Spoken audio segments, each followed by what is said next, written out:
ప్రేక్షకులకి నమస్కారం. ప్రసాదరావు ధర్మపురి క్షేత్రం నుంచి మాట్లాడుతున్నాను. నేను మూలికా వైద్యంలోని 6వ తరం. ఒక 20 సంవత్సరాల నుంచి ఈ మూలికా వైద్యం చేస్తున్నాను. ఇప్పుడు పబ్లిక్ తాలూకు పరిస్థితి ఏంటి అంటే, రానున్న రోజుల్లోని క్యాన్సర్స్, ఇప్పుడే క్యాన్సర్స్ చాలా రకరకాలు అవయవ క్యాన్సర్ తోటి చాలామంది బాధపడుతున్నారు. అయితే దీనికి ఏంటి, ఈ క్యాన్సర్ రావడానికి మూలాలు ఏంటి? ఇప్పుడు ఇంకా సర్వే ఏం చెప్తుంది అంటే, రానున్న 2-3 సంవత్సరాల్లోని ఈ పర్సంటేజ్ చాలా ఎక్కువ పెరుగుతుందటండి క్యాన్సర్స్. ఎక్కడ చూసినా ఈ ఫాస్ట్ ఫుడ్స్. ఇప్పుడు చిన్న పిల్లల్ని మనం కానీ పిలిస్తే వాళ్ళ రియాక్షన్ ఎలాగ ఉంటుందంటే, పూర్వం మనం ఎవరినైనా పిలిస్తే చాలా చక్కగా రిప్లై ఉండేది. ఏమైనా పిలిస్తే చెప్తే చక్కగా వినేవారు. ఇప్పుడు మనం పిలిచేసరికల్లా వాళ్ళ రియాక్షన్, మనం పిలిచే పిలిపికి ఒక 10 అంతలు ఫోర్స్ తోటి వాళ్ళు పలుకుతున్నారు. ఏం కావాలి అంటే, ఆ బాడీలో ఇమ్యూనిటీ అన్నది ఎంత పడిపోయింది అంటే, రోగ నిరోధక శక్తి ఎంత తగ్గిపోయింది అంటే, మనం తీసుకునే విహారాల్లో కూడా అంత మార్పు వచ్చేసింది. అన్నీ ఫాస్ట్ ఫుడ్సే. అసలు మనం తినే తిండి కలుషితం అయిపోయింది. ప్రతి ఆకుకూర దగ్గర నుంచి, కాయగూర దగ్గర నుంచి, మనం రైస్ దగ్గర నుంచి ప్రతి వస్తువు కూడా ఆ పండించే విధానంలోనే చాలా మార్పులు ఉన్నాయి. కాకపోతే తప్పదనుకోండి, అందరితో పాటు మనం కూడా. అయితే దీంట్లోనూ కూడా కొన్ని మార్పులు చేసినట్లయితే, పూర్వం ఆహార విహారాలు ఎలాగుండేవంటే, పెద్ద కుటుంబాలు, చిన్న ఆరోగ్య సమస్య వస్తే విశ్రాంతి. అప్పుడు తినే తిండి కూడా ఎట్లాగా ఉండేది అంటే, వరిపిండితో తయారైన వస్తువులే ఉండేవి. ఈ పిండి పాకంలో ఎన్నప్పాలు, అరిసెలు, మినువులతో చేసినటువంటి ఉండలు, మినప సున్నుండ్లు, అదే ఉలవలతో తయారు చేసినటువంటి ఉలవ సున్నుండ్లు, బెల్లము, యాలకులు, ఇటువంటి ఆహారం తినటం వల్ల సంపూర్ణ ఆయుష్ 100 సంవత్సరాల పైన బతికేవారు. ఇప్పుడు 50-60 సంవత్సరాలు మరీ దీర్ఘకాలిక వ్యాధులు లేకుండా బతకడం చాలా కష్టం. చిన్న చిన్న వ్యాధులన్నా సహజం. రోజు పిల్లలు లేదు, పెద్దోళ్ళు లేదు, అందరూ ఏదో సమస్యతో బాధపడుతూనే ఉన్నారు. ఈ క్యాన్సర్కి మూల కారణం ఏంటి అంటే, శనగపిండి, మైదా, ఈ వేపుడులు, పులుసులు, టైంకి తినకపోవటం, శరీరానికి వ్యాయామం లేకపోవటం, లేచిన దగ్గర నుంచి పరిగెడుతూ ఉండటమే. అయితే దాన్ని మనం కంట్రోల్ చేయలేమా? చెయ్యొచ్చు. మనమే ఎడిక్ట్ అయిపోయాం. మొబైల్ ఉంది. మొబైల్ ఎంతవరకు అవసరం అండి? అవసరం ఉన్న వాళ్ళు మొబైల్లో మాట్లాడుతున్నారు. అవసరం లేని వాళ్ళు కూడా పొద్దున్నుంచి లేచిన దగ్గర నుంచి రాత్రి పడుకునే వరకు, అర్ధరాత్రి వరకు మొబైల్లో మాట్లాడుతున్నారు. అసలు మొబైల్ వల్ల ఎంత రేడియేషన్ ఉంటుంది? ఈ మొబైల్స్ వచ్చిన దగ్గర నుంచి రేడియేషన్కి ఎన్నో పక్షి జాతులు, ప్రకృతి, వనం, మంచి మంచి వనస్పతులు, విపరీతమైన కాలుష్యం, ఇటువంటివి ఎన్నో. అయితే ఇవన్నీ కూడా మన కంట్రోల్లో లేవు కనుక మనం కంట్రోల్ చేసుకోవాలి. మొబైల్ ఎంతవరకు అవసరం అంతవరకే వాడాలి. ఆ మాట్లాడేటప్పుడు కూడా మొబైల్ మన శరీరానికి ఎంత దూరంలో ఉంది. ఇయర్ ఫోన్స్ అంటారు. అంటే మొబైల్ పక్కన పెట్టి ఇయర్ ఫోన్తో మాట్లాడితే ప్రాబ్లం ఉండదు అంటారు. ఎందుకు ఉండదండి? ఇటువంటివి ఈ చిన్న చిన్న విధానాలు మన శరీరం మీద విపరీతమైనటువంటి ఒత్తిడిని పెంచి దీర్ఘకాలిక వ్యాధులు, చర్మ వ్యాధులు అవనివ్వండి, పెరాలసిస్ అవనివ్వండి, కార్డియాక్ ప్రాబ్లమ్స్ అవనివ్వండి, కార్డియాక్ అరెస్ట్, అలాగే క్యాన్సర్స్ అవనివ్వండి, ఇలాంటివి అన్ని దీర్ఘకాలిక వ్యాధులే. ఎంత ఆశ్చర్యం అంటే, 23 సంవత్సరాలు 20 సంవత్సరాల వాళ్ళు కూడా బీపీ చెక్ చేస్తే 200, 220, సిస్టాలిక్, డైస్టాలిక్ చూస్తే 120, 130, వాడికి చూస్తే పైకి సిమ్టమ్స్ ఏమి ఉండట్లేదు. ఇప్పుడు బీపీ అంటే ఎట్లా ఉంటుంది? నిద్ర పట్టదు, తలనొప్పి ఉంటుంది, షోల్డర్ పెయిన్ ఉంటుంది, నెక్ పెయిన్ ఉంటుంది. కానీ వాళ్ళకి ఇటువంటి లక్షణాలు ఏమి ఉండట్లేదు. చూస్తే అంటే క్యాజువల్గా వాళ్ళకి ఏదో కంపెనీలో చేస్తుంటారు కదా, కంపెనీ సంవత్సరానికి ఒకసారి టెస్టులు చేపిస్తుంటారు. ఆ టెస్టులో చూస్తే ఇవన్నీ కూడా స్థిరంగా లేవు, వాళ్ళ లక్షణాలు లేవు. వాడికి 220, 200 ఉన్నప్పుడు కూడా హ్యాపీగా తిరిగేస్తున్నాడు, వాడు వర్క్ వాడు చేస్తున్నాడు. అంటే ఏదో రోజు ఇటువంటి పరిస్థితులు వాడు ఏమాత్రం చిన్న ఉద్రేకం పడితే బ్రెయిన్లోని రకరకాల వ్యాధులు ప్రేరేపణ జరిగి వాళ్ళు మంచాన్ని పడితే ఆ భార్య, పిల్లల, కుటుంబం ఏమైపోవాలి?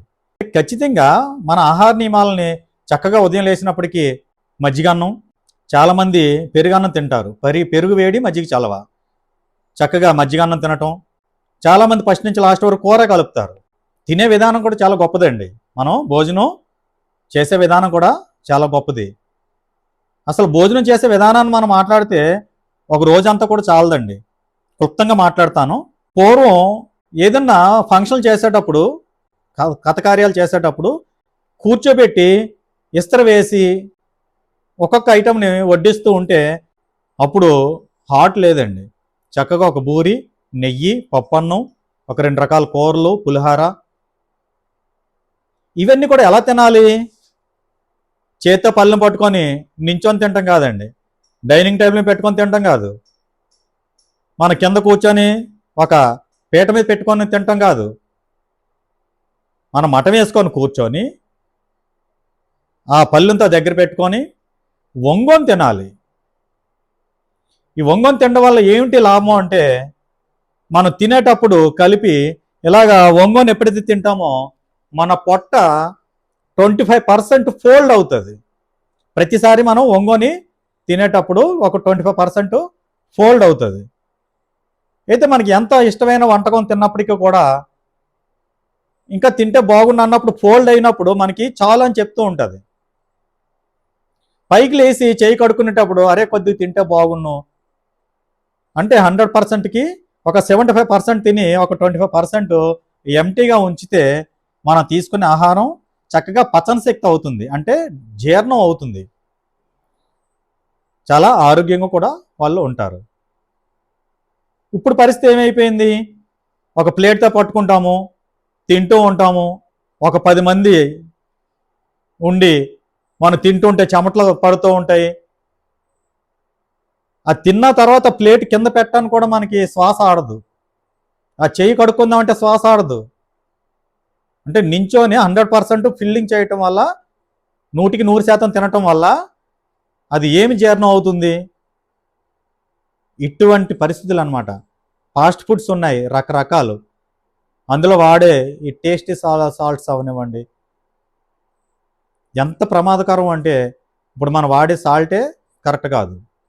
ఫంక్షన్లో వాడేటువంటి ప్రతి ఐటమ్ కూడా చాలా ప్రమాదకరమైంది. తినండి. ఇప్పుడు ఫంక్షన్కి వెళ్ళిన తర్వాత మానేస్తే ఎట్లాగా? మనం ప్రతిరోజు ఫంక్షన్లు ఉండవు కదా, ఏం కంప్లిమెంట్ వద్దు, శుభ్రంగా వాళ్ళు ఏం పెడితే ఫంక్షన్లో తినేసేయండి. ఎప్పుడు కంట్రోల్ చేయాలి? బయటకు మనం కొనుక్కొని తినకూడదు, మన ఇంట్లో చేసుకొని తినకూడదు. ఏంటి? ఈ శనగపిండి మైదాతో తయారైనటువంటి స్వీటు, హాటు, కూలింగ్ ఐటమ్. అసలు క్యాన్సర్కి మూల కారణం పాచిపెట్టి. పాచిపెట్టి అంటే ఐడియా ఉందండి? పాచిపెట్టి అంటే ఏదో కాదు, మన ఇంట్లో ఉన్నటువంటి ఫ్రిడ్జే. మన ఇంట్లో ఉన్నటువంటి ఫ్రిడ్జ్, ఈ ఫ్రిడ్జ్నే పాచిపెట్టి అంటాం. అంటే అందులో దాచుకొని ఆ పాచెక్కిపోయిన నిల్వలు తింటాం అనమాట. దాని మీద ఉన్నటువంటి ఫంగస్ని మనం తినేస్తూ ఉంటే మనం ఏమైపోతామండి? మన ఆరోగ్యం ఏమైపోతుంది? అసలు శరీరానికి